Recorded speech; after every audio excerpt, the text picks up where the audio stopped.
Students, आपण आज एक खूपच इम्पॉर्टंट कॉन्सेप्ट पाहणार आहोत, potential energy of current carrying loop in magnetic field. तर आपण आतापर्यंत काय पाहिलं, एखादा लूप करंट कॅरिंग लूप हा मॅग्नेटिक फील्डमध्ये ठेवला तर त्याच्यावरती फोर्स किती लागतो, हा आपला पहिला सेशन होता. मग आपण पाहिलं की टॉर्क किती लागतो. आता या थर्ड सेशनमध्ये आपण पाहतोय की त्याची पोटेन्शियल एनर्जी किती असते. ओके, पोटेन्शियल एनर्जी काढण्या अगोदर आपल्याला एक अजून एक क्वांटिटी काढावी लागते, वर्क डन. कसलं वर्क डन? आता तर बघा, इथे तुम्हाला मी दोन डायग्राम दाखवलेले आहेत है ना, डायग्राम नंबर 1 आणि डायग्राम नंबर 2. तर डायग्राम नंबर 1 मध्ये काय दिसतं तुम्हाला की एक लूप आहे ज्याच्या एरिया वेक्टरनी मॅग्नेटिक फील्ड सोबत θ1 अँगल बनवलेला आहे है ना, आणि या लूपला आपण PQ ॲक्सिसच्या अबाउट रोटेट करतोय एकदम स्लोली. हे स्लोली शब्द खूपच इम्पॉर्टंट आहे. ओके, एकदम स्लोली आपण त्याला रोटेट करतोय आणि रोटेट करून आपण त्याला फायनली θ2 अँगलपर्यंत आणलेला आहे. बघा, इथं तुम्हाला θ2 अँगल दिसतोय का एरिया वेक्टर आणि मॅग्नेटिक फील्डमध्ये. तर अशा पद्धतीनं आपण रोटेट केलेलं आहे. आता हे रोटेट करण्यासाठी एक्सटर्नली एखाद्या पर्सननी किंवा एखाद्या फोर्सनी काम करणं जरुरी आहे. कारण मॅग्नेटिक फील्डमध्ये जेव्हा एखादा करंट कॅरिंग लूप ठेवला जातो तर त्याच्यावरती मॅग्नेटिक फील्डचा टॉर्क लागतो. टॉर्क बाय मॅग्नेटिक फील्ड लागतो आणि त्याचा फॉर्म्युला आपल्याला माहिती आहे, NIAB sin θ. असा टॉर्क मॅग्नेटिक फील्डचा लागतो आणि त्यामुळं तो लूप स्वतःहून रोटेट होतो. त्या मॅग्नेटिक फील्डमुळे तो रोटेट होतो. तुम्हाला रोटेट करण्याची गरज नाही. पण आपल्याला काय हवं आहे की वी वॉन्ट द फ्रीडम. आपल्याला एका पर्सनला, तुम्ही असाल समजा, त्यांना θ1 अँगल पासूनच सुरू करायचं आहे रोटेशन आणि θ2 अँगल पर्यंतच न्यायचं आहे आणि एकदम स्लोली रोटेट करायचं. तुम्ही जर मॅग्नेटिक फील्डवरती ही जबाबदारी सोडून दिली आणि त्याला फक्त सोडून दिलं तुमच्या लूपला, तर तो एकदम फास्ट रोटेट होईल. तुम्हाला थांबवताच येणार नाही त्याला कधी. तो असं रोटेट होईल एकदम आणि त्याच्या एका स्पेसिफिक अँगलला जाऊन तो थांबेल. आपल्याला तसं नको आहे. आपल्याला हवं आहे की आपण θ1 पासूनच सुरू करावं आणि θ2 पर्यंतच त्याला जाऊ द्यावं. आणि हे रोटेशन त्या मॅग्नेटिक फील्डमुळे असणाऱ्या टॉर्कच्या अपोजिट पण असू शकतं. म्हणजे against that torque, against this torque तुम्हाला रोटेट करावं लागणार आहे त्याला. म्हणून तुम्हाला टॉर्क बाय एक्सटर्नल एजंट यासाठी काढावा लागतो. हे टॉर्क बाय एक्सटर्नल एजंट काढल्यानंतरच आपल्याला ही पोटेन्शियल एनर्जी काढता येते है ना. तर आपल्या दोन स्टेपमध्ये आपण हे करणार आहोत. पहिली स्टेप आपली काय असेल की आपण वर्क डन बाय एक्सटर्नल काढू आणि दुसरी स्टेप असेल की आपण पोटेन्शियल एनर्जी काढू. ऑलराईट, तर आपला पुढचा पार्ट तोच आहे. वर्क डन बाय टॉर्क काढण्या अगोदर आपल्याला वर्क डन बाय फोर्स ही जी क्वांटिटी आहे, वर्क बाय फोर्स ही जी क्वांटिटी आहे ती आपण थोडंसं रिव्हिजिट करूयात. वर्क पॉवर एनर्जी या चॅप्टरमध्ये हे असतं. तर वर्कचा फॉर्म्युला जर तुमच्या लक्षात असेल तर असा असतो, integration of force vector dot product असतो त्याच्या डिस्प्लेसमेंट वेक्टरसोबत. करेक्ट. हे इक्वेशन जे आहे हे लिनियर मोशनसाठी आपण वापरात घेतो, कारण लिनियर मोशनमध्ये तुमचा फोर्स एका डायरेक्शनमध्ये लागत असतो, डिस्प्लेसमेंट एका स्पेसिफिक डायरेक्शनमध्ये असते. पण आता काय सुरू आहे, आपण रोटेशनमध्ये आहोत. करेक्ट. तुमचा ऑब्जेक्ट हा रोटेट होतोय, तुमचा लूप रोटेट होतोय. म्हणून जे तर वर्कचं जे इक्वेशन आहे त्याला तुम्हाला थोडंसं ट्विस्ट करावं लागेल. कसं ट्विस्ट करावं लागेल? फोर्सचा जो इथला भाऊ आहे तो आहे टॉर्क आणि डॉट घ्यायचा डिस्प्लेसमेंट. आता इथं अँग्युलर डिस्प्लेसमेंट आहे तर इथं अँगल लिहावा लागतो dθ. हे तुमचं रोटेशनलचं इक्वेशन आहे. आता हा जो वर्क आपल्याला काढायचा आहे तो एक्सटर्नलचा काढायचा आहे, म्हणून इथला टॉर्क जो असतो तो एक्सटर्नलचा असतो. पण प्रॉब्लेम येते, आपल्याला जो टॉर्क माहिती आहे तो आहे मॅग्नेटिक फील्डचा, जे आहे NIAB sin θ. मागच्या लेसनमध्ये पाहिलेला.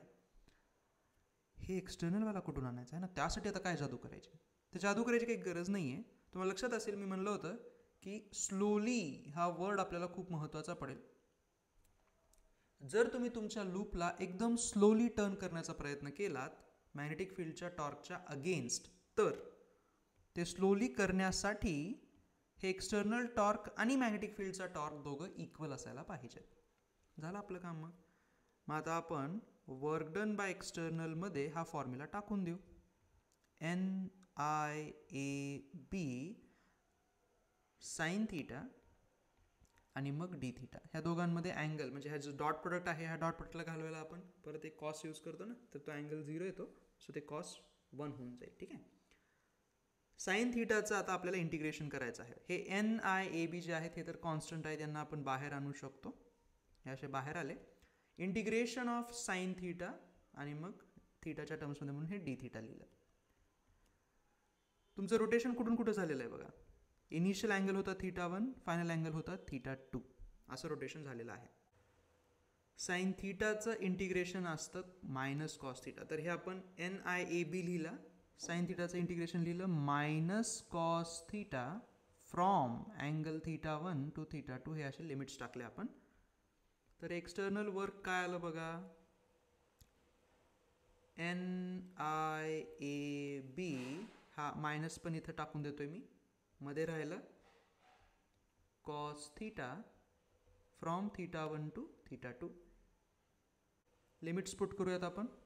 Work by external is minus NIAB, upper limit टाकली अगोदर कॉस θ2, मग मायनस टाकून लोअर लिमिट टाकली θ1. याला आपण थोडंसं, हे आता तुमचा फॉर्म्युला झाला बरं का. हा फॉर्म्युला तुम्हाला लक्षात ठेवायचा आहे, यावरती पण डायरेक्ट क्वेश्चन्स आलेले आहेत. पण आपण तर पोटेन्शियल एनर्जीवरून स्टार्ट केलं होतं आहे ना, मग इथं याचा फायदा काय. बघा बघा बघा, थोडंसं पुढं चला आता.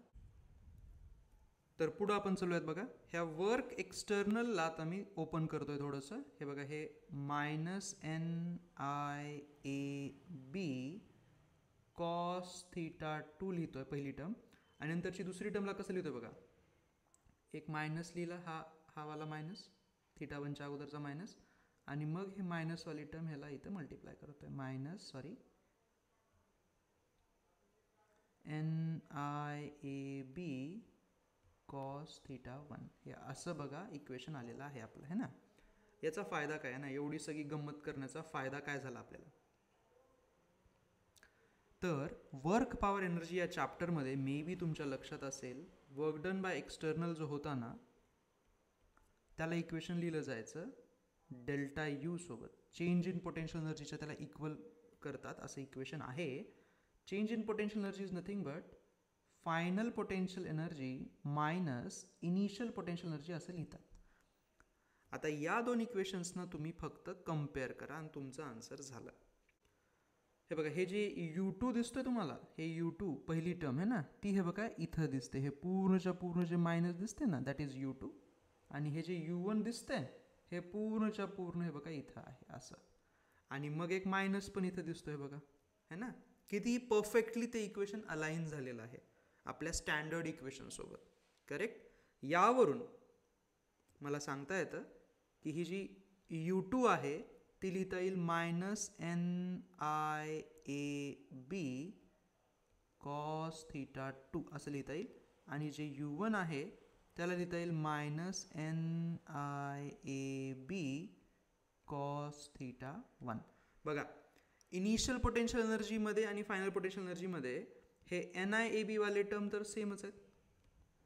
बदललं काय, तर फक्त कॉस θ1 घेतला इनिशियलला, फायनलला कॉस θ2. म्हणजे potential energy depends on your theta angle. म्हणजे आपण एक फॉर्म्युला देऊ शकतो ना. चला लगेच देऊयात तो फॉर्म्युला तुम्हाला आता. तर स्टुडंट्स, पोटेन्शियल एनर्जीचा हा आपण इथं फॉर्म्युला लिहिलेला आहे बघा, मायनस NIAB कॉस थिटा. तो मायनस साईन थोडा महत्त्वाचा आहे. आता ह्या फॉर्म्युल्याला आपण जर आपल्या या दोन डायग्रामसाठी अप्लाय केलं तर तुम्हाला काय रिझल्ट दिसतील, है ना. तर इनिशियली जेव्हा अँगल θ1 होता त्यावेळेसची पोटेन्शियल एनर्जी तुम्ही लिहिणार minus NIAB cos θ1, whereas second time तुमचा अँगल θ2 झालेला आहे त्यावेळेसची एनर्जी लिहिणार तुम्ही मायनस NIAB कॉस θ2, अशा पद्धतीने. ओके. सो थीटा अँगल जर कळला तर तुम्हाला पोटेन्शियल एनर्जी कळून जाते. फक्त तुम्हाला तो कॉस थिटा काढणं जरुरी आहे. आता हा फॉर्म्युला तर इम्पॉर्टंट आहेच, पण अजून एका फॉर्मॅटमध्ये पण आपण पोटेन्शियल एनर्जी लिहू शकतो. बघा कसं. बघा, तर हे मायनस N इंटू आय आपण लिहूयात. AB कॉस थिटाला तुम्ही वेक्टर A डॉट वेक्टर बी असं पण लिहू शकतात. हे कुठून आलं?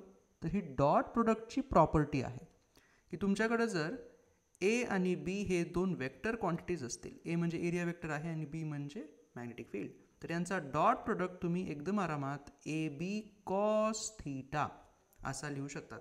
तेच आपण या वरच्या फॉर्म्युल्यामध्ये बघा इथं कॉस थीटा आहे, त्याला आपण डॉट म्हणून यूज करतोय. सिमिलरली याच्या अजून थोडंसं पुढे जाऊ शकतो. अजून एक फॉर्मॅट आहे, तो म्हणजे हे number of turns into current into एरियावाला जो पार्ट आहे ना, याला तुम्ही मॅग्नेटिक मोमेंट लिहू शकतात डॉट बी फील्ड. हे बघा, हे अजून एक फॉर्म्युला होतो. आता हे जे शेवटचे जे दोन फॉर्म्युले आहेत ना, हे फक्त नोटेशन्स आहेत. तुम्हाला ॲक्च्युली वापरात येणार आहे हा पहिलाच फॉर्म्युला, हा वाला, तर तो लक्षात ठेवा. तर या पूर्ण सेगमेंटमध्ये ज्याच्यावरती न्यूमेरिकल बनवू शकतात तो आहे NIAB कॉस थिटावाला फॉर्म्युला. दुसरा जो फॉर्म्युला तुम्हाला लक्षात ठेवायचा आहे तो आहे वर्क डन बाय एक्सटर्नल. त्याचा फॉर्म्युला काय होता? -NIAB कॉस थीटा 2, थीटा 2 असतो अगोदर आणि मग कॉस थीटा 1. हा दुसरा फॉर्म्युला आहे ज्याच्यावरती न्यूमेरिकल्स बनवू शकतात. ऑलराईट, हे दोन तुम्ही लक्षात ठेवणं जरुरी आहेत.